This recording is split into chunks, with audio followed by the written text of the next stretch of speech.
because I love this country and I want to uphold the rights and freedoms that make Canada what it is, fighting against discrimination, fighting against Islamophobia is not only what it means to be Canadian, but will also help my Muslim brothers and sisters as well. Yeah, sometimes that's a double-edged sword because the same system that I can utilize to empower Muslims and to advocate on their behalf is also a system that can sometimes oppress them as well. But I will say, before I went into law school, when I was facing Islamophobia and when I was facing discrimination, I felt very disempowered. And it wasn't until I got into law school and I learned about, our freedoms and our rights and the avenues we can take to advocate for that. That's when I felt really empowered, that I said, Canada is such a uniquely amazing place where we have these rights and they're entrenched and they're important to the foundation of what Canada is. I think a lot of people don't know this, but Canada is, I think, maybe the only place in the world that has multiculturalism embedded into the Constitution. So we very much, when we think of Canada's identity, diversity is very much what Canada is. So once I learned that, and once I had the tool for that, I felt very empowered to help others utilize those avenues and say, because I love this country and I want to uphold the rights and freedoms that make Canada what it is, fighting against discrimination, fighting against Islamophobia is not only what it means to be Canadian, but will also help my Muslim brothers and sisters as well. I'm in a very unique place with National Council of Canadian Muslims where I deal with all the intakes that come in. So I get to speak with the victims across Canada who've been impacted by Islamophobia. And, the general message I'm getting is that they're afraid, especially when we're seeing an increase in frequency and intensity with Islamophobic attacks, especially Muslim women, and especially, unfortunately, Black Muslim women, because they're even more marginalized. What I'm finding is that because these attacks are so random and, can happen in broad daylight, and sometimes no one's assisting them with it, it could be anyone. They're attacking basically faceless women. So when I see someone getting attacked, they're just easy. And that's what everyone else is thinking too. They're saying, I'm afraid for my daughters or my mothers, my sisters to go outside. And sometimes it's very frustrating because they'll look to me and they'll say, well, what can we do to better protect ourselves? And I think that question is unfortunate because I don't like to put the onus on the victim, because really, what can you do? Even I, as a lawyer who has all these tools, as soon as I step outside on the street, it doesn't matter. If I get attacked, they don't care. You know what I mean? I'm just a woman who wears a hijab. So what I wish people would do is really just try to understand this more. Every hijabi Muslim woman is an individual with a life. And I think we tend to put people in boxes, everything's black and white. So if I'm going to be talking to a non-Muslim person about Muslim or the religion of Islam, in my point of view, being a Muslim, a Buddhist, a Jewish, a Muslim, Christian, any one of those, we're all human. It's mankind. We're all human. We all desire respect, peace, kindness, treat your neighbor like your neighbor. We all need to respect each other. But we just happen to be devoted to what we like as a personal interest. So basically, if I was born Christian and if my parents are Christian, and so I'm following the Christianity, that's what I'm going to do. So it's just basically what is comfortable to you, what you're used to as a person growing up. Maybe you find yourself along the way, you're not happy with yourself, and you could convert in the middle in your adult life. But most of the time, people that are raised in a home following a certain religion is usually what they stick to. They don't usually convert unless there's in my situation, a childhood that experience. So my experience being a Muslim woman who wears hijab was definitely challenging. and interesting because I got to see a whole other side of society. So I grew up, like I said, in a small town with mostly Caucasian people. And when I started wearing the hijab in those same places, I started to really realize what white privilege is and experiencing that being taken away from me. I didn't know that people won't shake your hand if you're wearing hijab or if you're someone of color.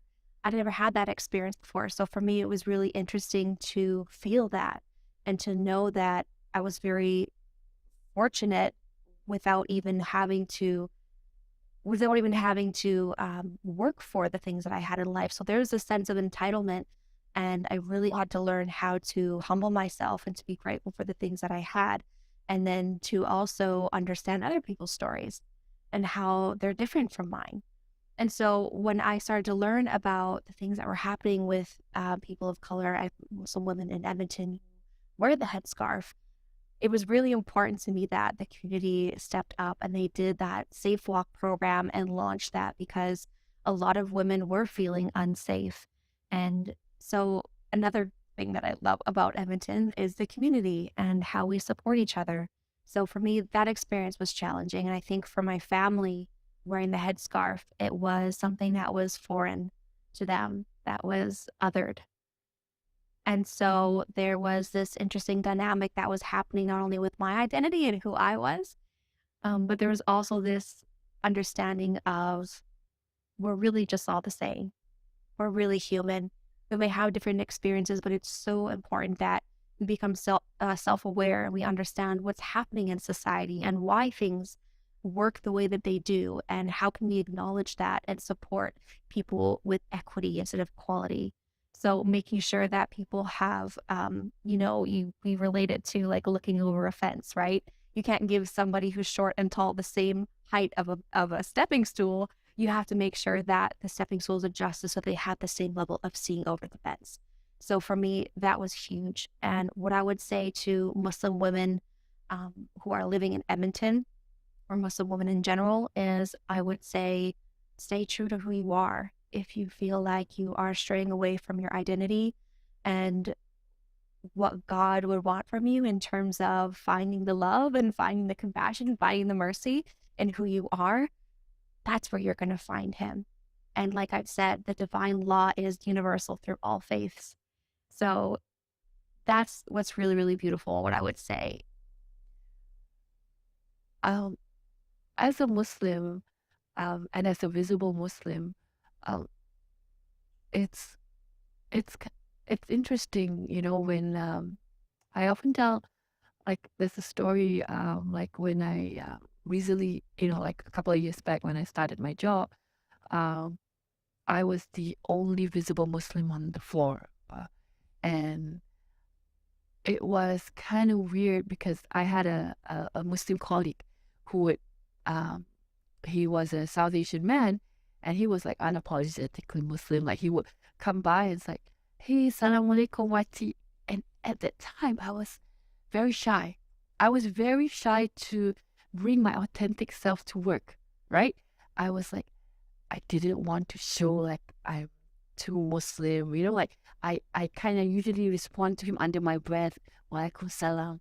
And then, but then later on, I'm saying like, I should be like that colleague, I should be unapologetically Muslim. I should assert for my rights, because I think all of us deserve to bring our authentic selves. And for me, as someone who grew up here, the shift from how it was when I was a child versus how it feels now is jarring. Like, it's really hard for me to come to terms with how much this place has changed and how unsafe it sometimes feels. Even for me, as someone who carries so much privilege, where like I am South Asian, I'm light skinned, I don't wear hijab, I speak an unaccented Canadian form of English. I have all this degrees behind me. I live in a relatively diverse neighborhood. Like, I have all this privilege, and still there are days where I don't feel safe. And I know for my friends and my clients who are Black Muslim women, who are hijabi Muslim women, who have less economic privilege than I do, who don't have the same access to education that I have had, that sense of being unsafe is amplified so much. And I don't know if that's what people intend, but I really hope it's not. Like, this is my hope. And I want to believe that people don't realize that they are doing harm. And I think that even in the cases where people are doing harm intentionally, I want to believe that the majority of us don't intend that, right? And that the majority of us want to build communities where we all get to feel safe. And so I think what I would want people to know is that we should all have the ability to live in this city and in this country and in this world with safety. The moment in Edmonton is so diverse. Everyone has their own careers and passions and paths, and we all kind of go our separate routes, and we all have something special about us. I suggest learning about a Muslim woman or about a Muslim through a fellow Muslim instead of the mainstream media, because it's not all that you see on TV or on the media or on the news. You have to learn about someone or about a religion through an actual Muslim. And also, it's 2022. There's TikTok videos out there that people are posting. If you really want to know what it feels like to wear hijab, or about Islam in particular, I'm sure there's some TikTok video out there that's a day in the life of a hijabi, a day in the life of a Muslim person, the ways that we wear hijab. There's so much content out there for at this day and age for us to have like this Islamophobia. And again, with just the comparison of how they target one people, everybody has extremism in everyday life, like there is with politics, with martial arts, with anything that you can think of. There's always like an extreme side that people have, but doesn't mean that that's how the general population is, or that's how the religion is. Our religion is not that. Those people who do things in the name of religion are not, they should not be associated with that. There was a man in the Caucasian man who attacked the mosque in Quebec, and they didn't call him a terrorist. They said he was a supremacist, but they also said he had mental health, or that he wasn't well, or they made all these excuses for him. And I'm just wondering why they can't make excuses for that. The people who ever have terrorized anybody obviously should have that same excuse. Like, maybe they're not well, maybe something's wrong with them, but not to say that, oh yeah, they're terrorists because of their ethnicity and because of their religion. We are, like I said, all of these things that I mentioned. We are your mothers, sisters, professionals, educators, healthcare aides, nurses, doctors, but we are women of color. We are women of faith, and we are human just like you. I experienced a lot of bigotry and racism being an African Muslim woman, even though within my privileges, how I work, for example, when it was during COVID-19, I worked in an office setting, I worked at home, where some of my sisters, I understand, were commuting through public transportation, where they really end up being harmed. I feel like anytime there is a mass atrocity that, makes communities, that really disadvantages communities in terms of economically, their health, there's always someone to be scapegoated. We saw this in World War II. We continue to see this throughout history. During COVID-19, the attacks on Black Muslim women, predominantly and disproportionately East African women, Somali women, was really scary. And the only difference is it's not due to COVID-19. I think, to be very honest, it was just exacerbated by COVID-19. But it's something that's been happening for a long period of time, and that was not being reported. I believe that since we have stronger communities now, and we have advocacy, and we build a lot of strong sister circles around each other, and we're more vocal, and we're not afraid, and we have a lot of intentional shared communities, we can talk about these type of things, and we're not too scared in terms of the repercussions. So I feel that it's traumatic, and I would never think in a million of years that, Edmonton would be the place that, you would be attacked when you go outside. But I think that's pretty naive of me to say, because if you study the history of Alberta, we technically are in the belly of the beast. And being a Black Muslim woman in the prairies, an African woman, is one of the most difficult things to navigate. But what I decided to do as a leader of the African Canadian Civic Engagement Council is, okay, there's issues of Islamophobia, anti-Black racism, gender-based violence, Afrophobia, and also intimate partner violence as well. What do we do? So what I decided to do as a leader is empower people and first bring people to the table. What should we do and how should we navigate this? And those people were the most excluded and isolated people from the conversation. So I said, I had one rule: those who are the recipient of the pain are the ones that should be putting the process of resolving it. I don't think people should take space. And through that, what we came up with is a soft place to land. So what that means is the African Canadian Civic Engagement Council created one of the most sophisticated court support programs. We also are leading right now across all of Western Canada when it comes to writing impact of race and culture reports that is even referenced within the judicial system and is recognized within Legal Aid Alberta all the way through Legal Aid BC.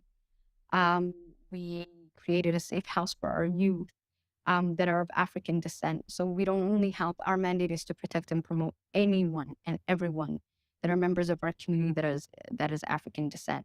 Now, within those communities, people of African descent, we have various of intersectional identities. Some of us will come from the Muslim community. Many individuals come from the Christian community, from the African spirituality community, from the 2S LGBTQ community. And all of those individuals is what makes up our organization. And also what makes up the people, the members of our society and community that seek our services. We served hundreds of youth in the criminal justice system. We canceled deportation. We right now are challenging the federal government of Canada and wrote a policy in terms of the miscarriage of justice for Black people being disproportionately in the prison system, even though our population is only 3%. We lobbied and successfully ensured that Edmonton adopts, implements, and resources the decade of people of African descent. And it was the African Canadian Civic Engagement Council that led that with community stakeholders and especially elders from our community. I still wanted to continue searching for that answer. So I had already felt like in my heart I was Muslim, but then practicing Ramadan and having that space to also learn more